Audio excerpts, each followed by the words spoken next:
Hello everyone and welcome back to another tier list video. It's been a little while. My last tier list was on Young Lean, and now we're going to be doing Gorillaz, one of my favorite bands who I really got into fairly early on in sort of my journey of enjoying music. I don't know what to call that, but yeah, I've been into Gorillaz for a really long time. They just released a new album, Cracker Island, and I decided what better time than now to do a Gorillaz tier list. So yeah, other than that, not really going to say much. Let's just jump into this with their debut album, self-titled album, Gorillaz from 2001. This album has a very distinct sound to it. It's very playful, weird. It's not afraid to experiment. You know, it seems quite long and it's got a lot of songs on it that explore different styles. You know, there's hip-hop elements, dub elements. There's like one very Latin influenced song. There's a punk influenced song that's literally called Punk. And, you know, it really was just Damon Albarn playing around with as many different sounds and styles as he could, because obviously he pretty much felt stagnated with the music he was making with Blur and wanted to just really experiment and do something completely out of what he would usually do. And the result was this album, and I think it's really successful in what it tries to do. You know, it's got a very, like I said, very particular sound to it, and it's almost playful and fun in ways, and it has these very nonsensical lyrics and a lot of stuff to dive into, really. And there's some amazing tracks on it, so as usual, let me go through a couple of my favorites. So yeah, favorite tracks from the self-titled album: 192000, obviously one of the main singles from it, which I have to always mention whenever I bring up this song, the Soul Child remix, which is thrown onto the end of the album, because this is about to be probably the hottest take I've ever given in a video. I actually prefer that remix to the original song, but I still think both are amazing. Clint Eastwood, obviously, pretty much the biggest song from this and one of the biggest Gorillaz songs. Tomorrow Comes Today, M1A1, Rehash, 5-4, and Soundcheck, Gravity. Those are just a couple of my favorites. I like most songs on here. There's a couple I'm not so crazy about, but I think this is a very solid album for their debut, and for that reason, I think it's going to go in the A tier. Moving on to their second album, released in 2005, Demon Days, where the self-titled album is quite long. It's got a bunch of different styles, all these kinds of different influences going on. Demon Days feels far more focused. It does still sort of incorporate a lot of different styles and ideas, but as an entire project, it feels more cohesive and more like there's a clear narrative throughout the album, as this is technically a concept album, which Damon Albarn wrote about the Iraq War and wrote about sort of governments and corruption and stuff like that. So it's got a very interesting concept behind it, and pretty much some of their best songs like ever. To name some of those: Feel Good Inc., obviously pretty much the biggest Gorillaz song and the most well-known Gorillaz song. Kids with Guns is an awesome song. Dirty Harry, El Mañana, which is beautiful. Oh Green World, November Has Come with MF Doom, which is an amazing MF Doom feature. And Last Living Souls is great too. I pretty much love this entire album. The title track is great too as well. There's not a single bad song on it. It's just so solid, and yeah, I have nothing to say about this album other than praise it to the highest degree. It's like a 9 or 10 out of 10. This album would be like a high 7 to a low 8 for me. Hopefully that's not too controversial. I do love the self-titled album, but I do think that it has its fair share of issues that make it kind of not a perfect or amazing album for me, just a really solid one. And then we move to 2010, probably my favorite album from Gorillaz, Plastic Beach. This album is where, you know, they just really went all in on the conceptual stuff with the idea of the plastic beach and the whole album revolving around it and having this sort of, it's hard to describe it, like this ocean beachy feel. Like a lot of the songs, like for example White Flag has this like sort of sea shanty sounding beat, with Kano and Bashi rapping over it, and there's once again a lot of different playing with genres and styles. There's a bit more of a hip-hop focus on this album, but there's also some amazingly beautiful tracks like Empire Ants and like Melancholy Hill or Rhinestone Eyes, which is one of my favorites. But to me, this album feels like the most cohesive piece of work Gorillaz have put out, and just the best piece of work that Gorillaz have put out. This is like a perfect album to me. Nothing sort of comes close to the feeling I get from this album, and how amazing all the songs on it are. Another one to mention is like Stylo, The Cloud of Unknowing with Bobby Womack. Super Fast Jellyfish is an awesome song. I always forget about that one. There's a bunch I'm forgetting in the moment right now, but pretty much every song on this album I just love. So you can probably tell that this is going straight into the S tier for me. 10 out of 10, amazing album.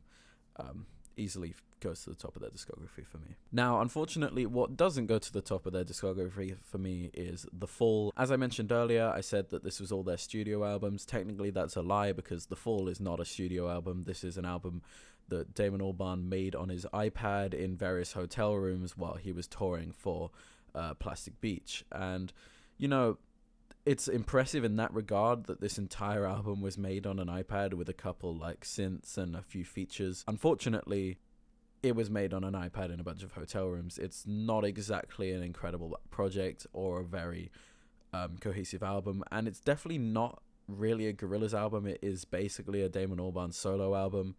You know, for quick throwaways, there's some cool songs on here like Phoner to Arizona, like Bobby and Phoenix, and I always forget the name of the track. I think it's called California in the Setting Sun. I think it's called that. California in the Slipping of the Sun. But other than that, I don't really care about this project, and it's not one I like ever go back to. I did re-listen to it before doing this video because I kind of forgot everything about this album.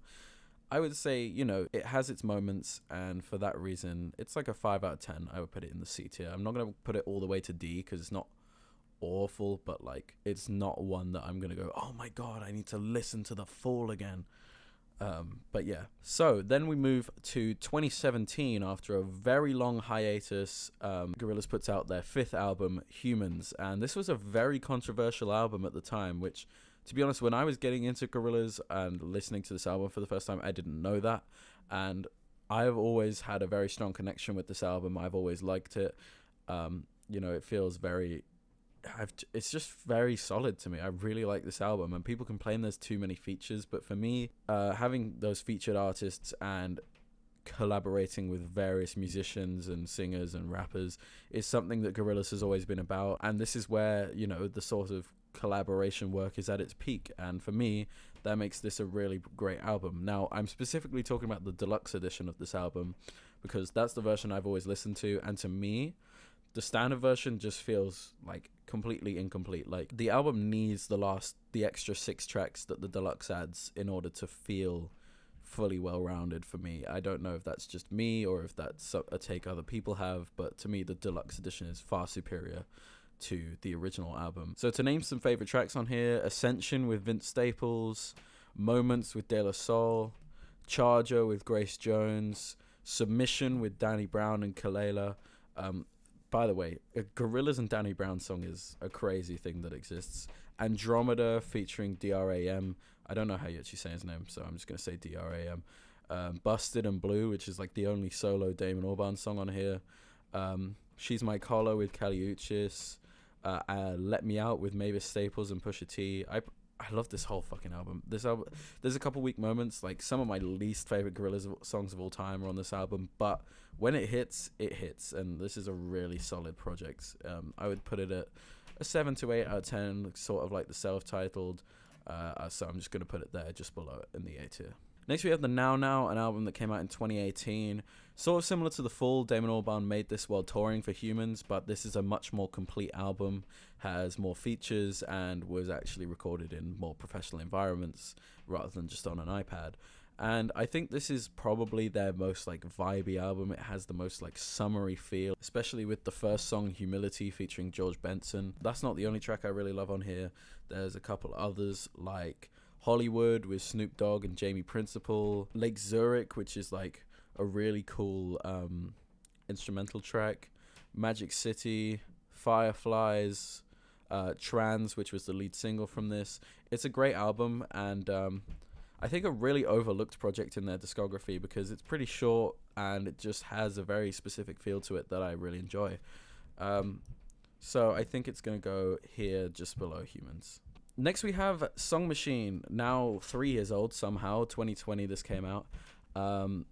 probably one of my favorite albums from that year. I mean, there were a lot of good albums that year somehow, but this is a pretty solid album. This is sort of going back a bit to what Humans was doing with all these collaborations and stuff, but I do think this album actually ends up doing it better than Humans did. You know, it was a really cool period to be a Gorillaz fan, you know, when they were releasing all these songs episodically every few weeks, and just has some of the best Gorillaz collaborations with some of the wildest features. You know, I don't usually talk about deluxe edition tracks, but I have to mention the deluxe edition of this album because it has some really cool features on it, like JPEG Mafia, who, if you didn't know, is pretty much one of my top favorite artists of all time. I'll probably do a tier list for him in the future. The problem is he has a fuck ton of projects if you're including his work under alter egos and stuff. But yeah, Song Machine is just very, very good. Every single song hits, every single song has single potential, which obviously they were all released as singles. Well, not all, but most. Strange Times, the opener with Robert Smith, is amazing. Valley of the Pagans with Beck. Beck is another one of my favorite artists. Pac-Man with Schoolboy Q. Schoolboy Q just raps for like a straight minute and a half or something on that song. It's amazing. Aries with Peter Hook and Georgia. Peter Hook, obviously the bassist from Joy Division and New Order, and an amazing bassist at that. Dead Butterflies with Kano and Roxani Arias.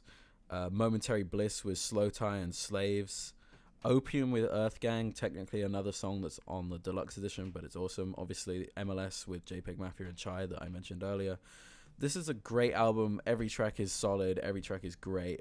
Now, it's basically a 9 out of 10 for me, which I guess technically would put it in the S tier, so that's where it's going to live. And then we have this new album from them, Cracker Island. Similar to, from what I can gather, this is similar to the Now Now in that it was made sort of during the Song Machine tour. Apparently this album was made in like 11 days or something, which is really impressive considering the quality level of this album.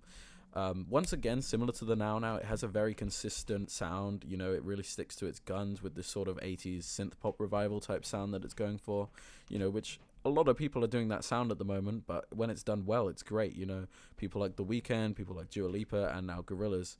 And yeah, no, this album really hits for me. I wouldn't say it's like an amazing piece of work that beats out all their other albums, but it is genuinely really good, and I see it as, you know, so I consider this sort of a holdover project until whatever their next big album is, which I can only assume will be Song Machine Season 2, since supposedly that was going to happen. Supposedly it was going to happen like 2 years ago, but whatever. Or maybe the Song Machine idea is completely scrapped now and we're just going to be getting complete albums from them like this one, although this one might as well have been Song Machine Season 2 with how long they dragged out the rollout and how many singles there were. But yeah, this album, really, I enjoy it, and I think it has a lot of strengths and good qualities. Like I said, not their best work, but it's solid. The title track is great with Thundercat.